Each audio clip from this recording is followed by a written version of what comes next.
Pen 8 crossbred Barras. I think there's actually 8 Barras here in this pen, and certainly a few to get pretty excited about.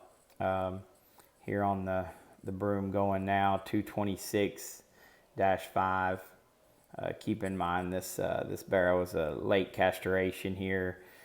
Still got a little swelling and scarring there from that, but this was one we're extremely high on and just love from the standpoint of athleticism and look, and yet he doesn't give up anything when he comes and goes with true natural skeletal dimension. Is outstanding in that particular barrow. 229 litter barrow, Hampshire marked barrow here. It's one that has a really high quality look to him. His maturity pattern seems to be like one that would just feed and get better every day. Added kind of head carriage and cleanness to his lower jaw and neck there. I think this one, as he matures out and gets to a heavier weight, could have a tremendously unique show barrow look to him.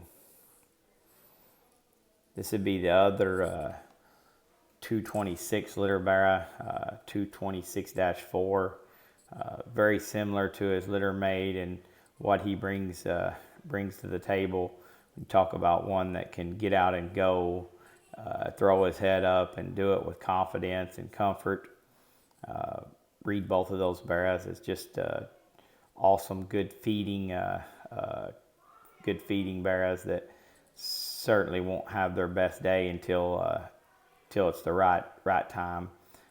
But think there's a very bright future for both of those. Real heavy skeleton 230-4 barrow here. This one's way tall shouldered. He's up on his front feet. He's wide and square coming. Maybe to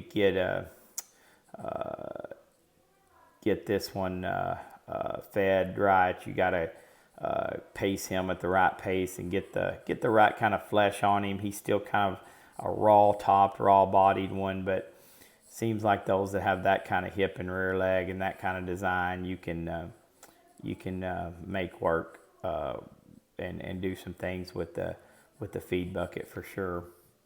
The 233-3 painted up barrow here, be hard to find one that gives you a much neater, more balanced, complete look from the side. He can handle his feet and legs and can go with confidence and comfort. This one is a little deceiving because you get off to the side and you might anticipate that there isn't quite as much hog there when you get on top of him, and yet that one's dimensional and shapely and powerful through the center part of his body, and tremendous shape right down his loin edge. Be another couple blue barrows here, 249-4, the blue hip barrow. This would be one of, I think, 4 litter mate barrows that we're selling that are kind of scattered size-wise. All of these 249 barrows have phenomenal range of motion and skeletal design and structure. This one's no exception in the way he can get out and motor and cover ground, and yet doesn't give up anything when you talk about skeletal dimension and true base width without being too far outside himself. The blue dapple barrow, 235-4. Be hard pressed to find one that's any stouter featured and heavy structured than this one. He is stout skulled and clean in his neck and jawline for one that's that big legged and that bold when you get on top of him.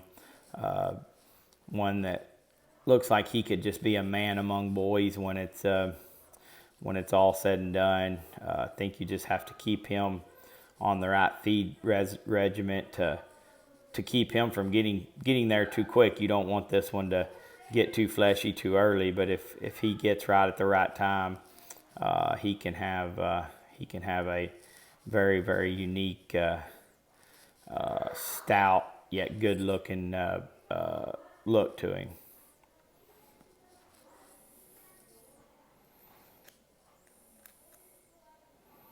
The other belted barra here, 221-11, another one that is was castrated late here and hasn't completely healed up and isn't quite as right in the way that he looks there where he's been castrated. But I think you can see when this barra gets out, he's strong on his pasterns. He's big and bold down his top. He's tremendously square as he comes and goes. I think this one has a big time future ahead of him, and reads like one that can get down the road with a little bigger window and show a little older than some potentially as well. Again, the 235 Dapple Blue Barra, just one that's awesomely stout.